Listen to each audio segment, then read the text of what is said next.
প্রিয় ভিউয়ার্স, এই হলো রান্নার সব উপকরণ। আমি কাঁচামরিচ কেটে নিয়েছি, এখানে পেঁয়াজ কুচি হাফ কাপ পরিমাণ, এখানে বড় রসুন 2 টুকরো করে কেটে নিয়েছি। এগুলো মশলা: ধনের গুঁড়ো 1 চা চামচ, হাফ চামচ হলুদের গুঁড়ো, হাফ চামচ জিরার গুঁড়ো, হাফ চামচ শুকনো মরিচের গুঁড়ো, লবণ পরিমাণ মতো। লোট্টে মাছের শুটকিটা কেটে নিয়েছি, সুন্দর করে পরিষ্কার করে ভেজে গরম পানিতে পরিষ্কার করে ধুয়ে নিব। বেগুনগুলো ছোট ছোট কিউব করে কেটে নিয়েছি, এখন এটা ধুয়ে সুন্দর করে পরিষ্কার করে রান্নাতে নিব। এই উপকরণ দিয়েই মূলত আজকের এই রেসিপি রান্না হবে। এখন আমি প্রথমেই লোট্টে মাছের শুটকিটা ভেজে নিব। লোট্টে মাছের শুটকিটা ভাজা শেষ, এখন আমি গরম পানিতে ধুয়ে নিব। গরম পানিতে কিছুক্ষণ ভিজে রেখে দিলাম, তারপরে দেখেন আপুরা কত ময়লা এখানে।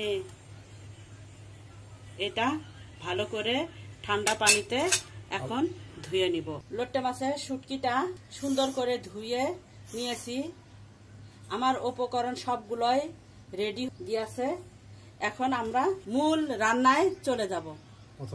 প্রথমে প্যানেলটা চুলায় বসিয়ে দিব। আমি রাইস ব্র্যান্ডের তেল ব্যবহার করেছি, আপনারা যে কোনো সয়াবিন তেল ব্যবহার করতে পারবেন। 3 টেবিল চামচ তেল দিয়ে দিলাম, তারপর দিয়ে দিব পেঁয়াজ কুচি, 1 কাপ পরিমাণ পেঁয়াজ দিয়েছি, তারপর দিয়ে দিব রসুন, দিয়ে দিব লোট্টে মাছের শুটকি। লোট্টে মাছের শুটকিটা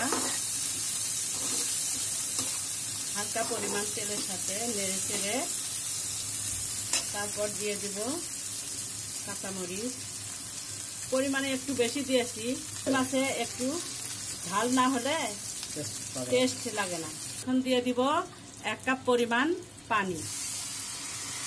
এখন দিয়ে দিব বাকি উপকরণগুলো।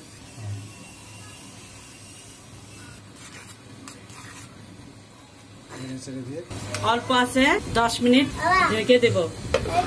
ফিরে আসলাম 10 মিনিট পর। এখন দেখেন সুন্দর হয়ে গেছে। এখন এখানে অ্যাড করব বেগুন। এই বেগুনগুলো দিয়ে দিব। বেগুন দিলাম, এখন একটু নাড়াচাড়া করে দিব।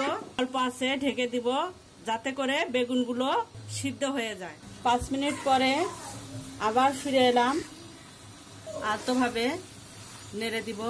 জোরে নাড়িয়ে দিলে বেগুনগুলো গলে যাবে, এই জন্য আলতোভাবে নাড়তে হবে। বেগুনগুলো সিদ্ধ হয়ে গিয়েছে, আর 2 মিনিট ঢেকে রাখবো। অল্প আছে, লবণটা দেখে নেবেন, যে যার স্বাদ মতো লবণ দিয়ে দিবেন। 2 মিনিট ফিরে এলাম। 2 মিনিট পরে আমার রান্না শেষ, এখন নামিয়ে পরিবেশন করব। এই ছিল আমার বেগুন ও লোট্টে মাছের শুটকি ভুনা রেসিপি। আমার তো অনেক ভালো লাগতেছে, দেখেই মনে হচ্ছে খেয়ে ফেলি। আপনাদের কেমন লাগলো রেসিপিটা কমেন্ট করে জানাবেন। আমার চ্যানেলের নতুন হয়ে থাকলে সাবস্ক্রাইব করবেন। ভালো থাকবেন সবাই, আল্লাহ হাফেজ।